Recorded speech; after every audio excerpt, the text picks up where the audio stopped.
દેવાના ડુંગર નીચે દબાયેલી મહિલા બની ડ્રગ્સ પેડલર, સિલાઈ કામ છોડી ગાંજાનો વેપાર શરૂ કર્યો। સુરત શહેરમાં નશાના કારોબાર સામે પોલીસે લાંઘા કરી છે, ત્યારે ચોક બજાર પોલીસે એક ચોંકાવનારી ધરપકડ કરી છે। આર્થિક સંકળામણ અને માથે ચડેલા દેવાના કારણે એક સામાન્ય મધ્યમ વર્ગીય મહિલા કેવી રીતે ગુનાખોરીના રસ્તે ધકેલાઈ જાય છે તેનો આ જીવંત દાખલો છે। સુરતના ચોક બજાર પોલીસ મથકની હદમાં પેટ્રોલિંગ દરમિયાન પોલીસને બાતમી મળી હતી કે મહિલા મોટા જથ્થામાં માદક પદાર્થોનું વેચાણ કરવા જઈ રહી છે। બાતમીના આધારે પોલીસે વોચ ગોઠવીને મહિલાની ધરપકડ કરી હતી। તલાશી લેતા મહિલા પાસેથી 8.432 કિલોગ્રામ ગાંજો મળી આવ્યો હતો। પોલીસ પૂછપરછમાં મહિલાએ જે કબૂલાત કરી તે આશ્ચર્યજનક હતી। આરોપી મહિલા અગાઉ ઘર ચલાવવા માટે સિલાઈ મશીનનું કામ કરતી હતી। જોકે પરિવારની આર્થિક સ્થિતિ ખરાબ હોવાના કારણે અને માથે દેવ વધી જતા તેણે ટૂંકા સમયમાં વધુ પૈસા કમાવાના લાલચે આ ગેરકાયદેસર રસ્તો અપનાવ્યો હતો। દેવ ચૂકવવાના દબાણમાં તેણે નશાના કાળા કારોબારમાં પગ મૂક્યો હતો।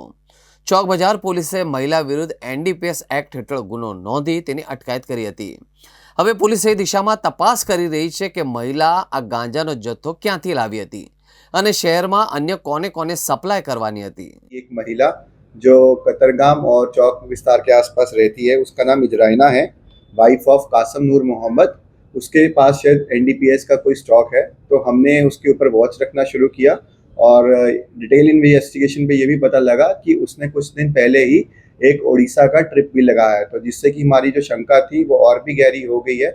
तो हमने अलग अलग टीम बना के अगर उसका जितना भी सस्पिशियस मूवमेंट है उस पर वॉच रखा और प्रॉपर बंदोबस्त और महिला पुलिस इंस्पेक्टर की हाजिरी में रेड की, जिस दौरान जो रेड की जगह थी वो थी फुलवाड़ी झोपड़पट्टी भारत माता रोड कतरगाम विस्तार में, और वहाँ से लगभग 8.432 किलो गांजा बरामद हुआ है, जिसकी वैल्यू लगभग 4,10,000 रुपये है। तो ये जो आरोपी है जिनका नाम इजराइना है, उनकी उम्र 31 वर्ष है और वो फुलवाड़ी झोपड़पट्टी में रहती हैं और वहाँ पर सिलाई का काम करती हैं। तो कुछ महीने पहले ही हैं इनके जो हस्बैंड थे उनकी डेथ हो गई थी और उनके हस्बैंड का उड़ीसा में थोड़े बहुत कॉन्टैक्ट्स थे और उसी कॉन्टैक्ट्स का इस्तेमाल करते हुए वह वहाँ गए और वहाँ से गांजा लेकर आए वाया रेलवेज।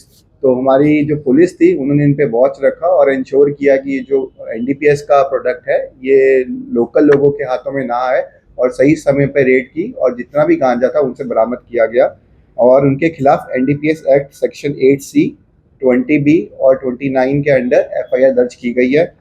फर्दर इन्वेस्टिगेशन में हमें पता लगा है कि उड़ीसा में एक बुल्लू मालमिया नाम के हैं जिनसे उन्होंने गांजा प्रोक्योर किया था और पुलिस उन पे भी तहकीकात करेगी और भविष्य में उनको भी अरेस्ट कर लिया जाएगा। तो कितने और ये गांजा कहाँ बेचने जाते थे महिला? जी, जैसे मैंने बताया कि ये इनका पहला ही केस है। इनको जैसे कि जल्दी ही पैसों की आवश्यकता थी, तो उस लालच में आते हुए इन्होंने उड़ीसा से गांजा लेके आए और उनका एजेंडा यही था कि आसपास जितने भी झोपड़पट्टी और स्लम वाले एरियाज हैं छोटे छोटी क्वांटिटी में वहाँ पे गांजा बेचे और ज़्यादा से ज़्यादा पैसे कमा।